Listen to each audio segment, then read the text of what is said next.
Hi, everybody. Welcome to another edition of the Wealth Equation podcast. So today we are talking to a gentleman called Joel Campbell. Now, Hello. hi, Joel. Sorry, I'll just jump in. Yeah, no, that's great. That's good. Most people don't do that. I like that. Keep it up. It's good. So, Joel, well, I don't know how to describe Joel's business, if I'm being brutally honest. I can't wait for him to start talking in a couple of minutes. Um, we've got a really broad, eclectic sort of mix of business interests going on here. This CEO has achieved a great deal. Let me just tee up one or two key phrases from the website. So Joel writes in his portion as the CEO on the website, from £1.57 in the bank to multi-million pound deals, ... That's very interesting, Joel. We want to know more about that. And then he says, getting it beautifully right, horribly wrong, and everything in between. I don't think there's any more for me to say. Just talk to us, Joel. Tell us all about your business, Cove Group. We're fascinated. So it is really hard to explain because to me it just makes sense. I just get it. I understand it. It's in my head. I get it. But Yeah, somebody messaged me the other day on LinkedIn. I was chatting to someone on LinkedIn, another business owner that has a marketing company, an SEO business, a paintballing company. He has loads of different businesses going on, similar to sort of us. yeah. And he sent me a message going, I don't understand what you do. Like you're like, I'm so confused by what you do. I just cannot make head or tail of it. He's like, can you please, on your redesign of a website, just make it clear as to what you actually do? Because I've got no idea. And I was really interested because he does a very similar thing to me. So I was like, Right. how do you not get it? But yeah, so I guess ultimately we have a few different businesses. So we have Cove Group, which we see as our parent company. Yeah. That's where I see as the ultimate brand, if you will, the parent, the umbrella. That's the core piece. Where did the That's name our come from, Joel? Where did you get the name from? Oh, do you know what? I've started talking about this. And I'm not sure where I stand on it. I will tell you. I will. Like, do you mind if I come back to it? Let me position the Yeah, companies yeah, and I'll certainly. come back to it because I said this the other day in a podcast. I think for the first time ever, and it's in my book. And yeah, it's a Ah, controversial one, I guess. Different people take it in different ways, so we'll come back to that. okay. Sorry. So we have Cove Group, which is our parent company that houses all of our centralized team, if you will. So all the directors, the senior managers, finance, admin, marketing, sales, all that top tier support, and such along those lines. And that's very much the top brand. Then we have different divisions underneath that. So we have an attraction division, which is what we're most well known for, our Cove Attraction company, where we run tourist attractions. What people know us for is we run them out of decommissioned prisons at the moment. Which So is we've got incredible. Yeah. it's so unique, It's I know, right? bizarre. Yeah. Um, and that brings lots of advantages and lots of disadvantages, but probably more advantages than You need to disadvantages. tell us about the best ghost story, obviously. Oh, I've got tons of those as well. I'm going to condense this to get you into the 35 Yeah. minutes you want to stick to. But yeah, so we've got tons of those. So that's what we do there. We run decommissioned prisons. We've definitely got an ambition to grow beyond prisons, and tourism's a really big market. Like there's huge, and there's loads of different types of tourism. So people will think of like theme parks, for example, like Merlin traditionally have lots of theme parks. Yeah. They also have amusement parks and stuff like that. We have what we would say is more heritage-led tourism, where it's more Yeah. story-built, story-driven, Very interesting. and then you've got like sightseeing tourism, you've got adventure tourism. There's tons of different types. Yeah. Zip World, for example, would be adventure tourism.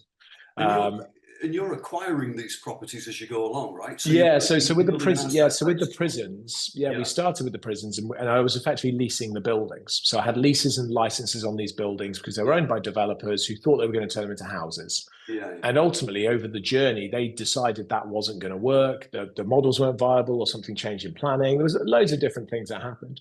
So there was an opportunity to purchase, and the first one was Shrewsbury, which is where we first started. It was the first one Yeah. we opened, and there was an opportunity to purchase Shrewsbury in 2020 during COVID, Well, and it was okay. a real risk. It was a massive Yeah. risk. It was a See that. monumental game changer of this could go horribly wrong or it could go beautifully right, and it was Yeah. it was what it was going to go one way or the other. Yeah. So I did that, and we bought Shrewsbury, and then that started really building our property division. So we then started buying other properties, specifically in the heritage world. That's where our property world specializes. It's what Super. our team know, it's what we know, and it's what we're very passionate about, is taking on heritage listed generally, but heritage properties and giving them a new lease of life. And it just so happens that we also run a business that can support that. So there's like an ecosystem. Sure. And really what I'm trying to do with Cove Group is continue to build out that ecosystem. So we have a small event company, a small media company. Okay. So our media company will do things like produce podcasts and video casts and stuff like that. So when we're working within our businesses and with other businesses, we have a function that we can like bring in and utilize and bolt on. So, and that's as we start to grow in Cove Group, and when I find the time, if I ever find the time, probably in my 80s by the time I do, I want to work with other businesses, other business owners, and both from an investment perspective, both from a support perspective, and from an acquisition perspective, to continue to grow the ecosystem of what we have under that Cove umbrella. And that's kind of the snapshot of the vision. Extremely entrepreneurial. Yeah, it's crazy. It's just like, and you know, I always say to the guys that we're an entrepreneurial-led company. We're driven by our people, and you know that brings great benefits, and it brings, you know, additional challenges, just like anything does. But yeah, we're very much a people-driven business. We're, you know, heavily people-orientated in the attraction, the tourism, the heritage, the leisure, the hospitality world, and obviously we're then heavily orientated around people from the amount of staff that we have and all the different levels across all different businesses. Do you feel that you've got the balance then as an entrepreneurial-led business between managerial competency, technical capability, and entrepreneurialism? Have you Nope. No, interesting. Nowhere near. I was in a meeting earlier this week, and there's some proper holes, like some massive gaping holes, and they'll kill me for saying this. My team will be like, I can't believe you say this stuff publicly. And then there's some massive gaping holes, and it's really frustrating. And I was chatting to my assistant the other day. We were talking about it a second ago. She's only been here for 3 weeks, so she's really interesting because she's got an external view of it where she's not been in it for long enough to have seen all necessarily the challenges and where we've got to, but she can see from an outside perspective where the problems are, and that's really useful for me, because she's starting to go, well, I can see that that's an issue, and I can see this is why, and a lot of it is down to the growth. You know, we have had some fast growth over the time, but I think it's down to putting the systems in place as you grow and continuing to move them, and somewhere along the lines, I'm not quite sure where, that's not happened. And therefore we've kind of outgrown all of these systems, and we sort of then, you know, something will happen and someone will go, what do we do here? And it's like, I don't know, we haven't got a system for that. So we're having to, you know, really have a look at those holes. That's a big piece of work at the moment, is how we're going to manage that process. It isn't possible, is it, to, okay, maybe I'm going a little bit off piste here, right? But I don't think there's the book out there that describes how to scale a business from £1.57 to where you guys are. There are many books that will help you along the way, and people that will help you along the way. But of course, you have to also be pivotable. You have to be agile. You have to be bright enough to figure it out as you're going along the way. So are you? We spoke before the podcast started about your need for seed funding back in the day, and actually the balance between external advice and money, and getting that right. Are you still accessing external advice, Joel? Many people that come on are, and it's interesting. It's a theme that runs across successful businesses. So tell us about that, if you don't mind. Yeah, so fundamentally, yes, I do. I guess one of the challenges that I found initially was not many people do what we do in terms of running prison attractions. So there's lots of people run attractions, and therefore there's things that we can bring across that make sense, but not many people run prison attractions. So there is a uniqueness to it. So you do then have to take what could be a working model and adapt it and change it, and, you know, pivot. And pivot's a great word for it, in terms of how you're going to make the changes to fit your business. And I'm not a massive fan of business plans. With my first company, when we talk about the £1.57, that relates to the failure of my first business. My first proper business, it was a registered company. And that was maybe he's biased, but my brother-in-law always tells me that I come up with these genius ideas, and for some reason they don't quite seem to hit. And that was my first company. I still think it was a genius idea. It was timed perfectly. It was the right technology. It was the right business. It was going in the right directions, but it failed for mainly for one reason, which is what I didn't know. And I can remember when it was really struggling and it was going down.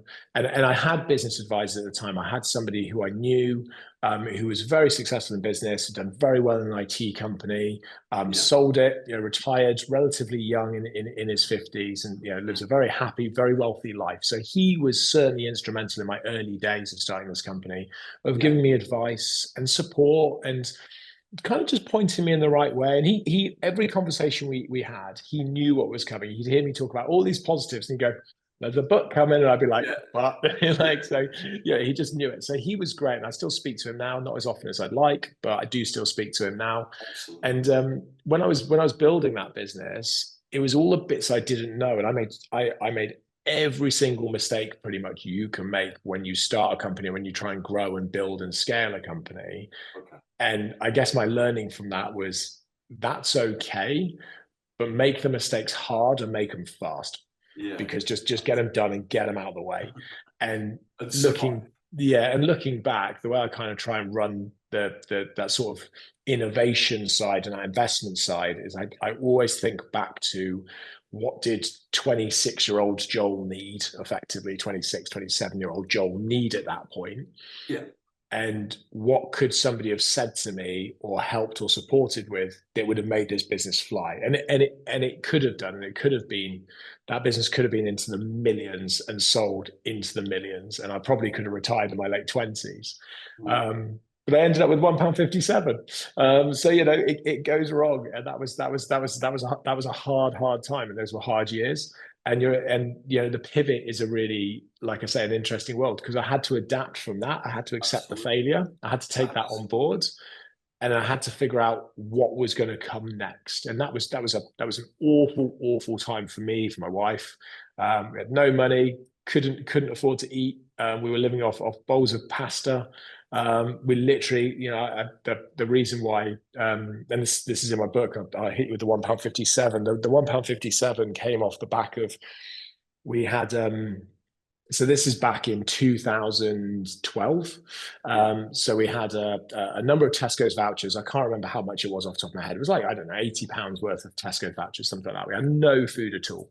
And they'd come through in the post. So we're like, right, let's go and get some food. So we went food shopping. I had £1.57 in my bank account. I think so that's kind of what I had. But we were like, it's fine. We've got £80 in food vouchers. And we were going through, and as we were putting everything in, I was adding it up. And this is just, it's an awful place when you're having to add up how much is going into your trolley, so you can pay for it at the end. And so I was adding all of this up, and got to the checkout, and I was like, this is fine, because it was like £79 something. I can't remember exactly what it was, but it was like £79 something. So I was like, this is fine. So went to pay, handed over all the vouchers, scanned everything, and then the lady was like, that's like £2.60. And I was like, no, it's like 79, there's £80 of vouchers, it's like that. She went, oh, no, you can only use the vouchers up to a certain amount. So you have to cap your vouchers like £77.50. And I was like, what? She said, well, I can't give you change for a voucher, so you can't use this last voucher for £2.50. And I was like, okay, but I don't care about the change. Just use the voucher, and I don't care about the change. Because I knew that I didn't have enough money in my bank to pay the difference. Wow. And she was just like, well, I can't do that. That's, the system will not let me. So I stood there then with a queue of people, with my wife, with our baby, and I was just like, oh. And then I was like, I had to figure out what had to go back, so I had enough money to be able to pay for that difference. And that was like, trying to quickly calculate, God, what's going to go back? And people everywhere, and you're like, God, this is really embarrassing, because you just don't have, you can't afford that. I can't remember what it was. It was like £1.80 or something that was needed. I just didn't have it. So I had to figure out what could go back to do it. And I did. That was just such an awful time. It was awful for me. It was awful for my wife. It was just awful for our families. We had 80 grand's worth of debt. It was a horrible time. We had bailiffs banging on the door. It was a really hard, dark, low time. So a defining point in your evolution as a man, as not only a business person. That's quite a story, Joel.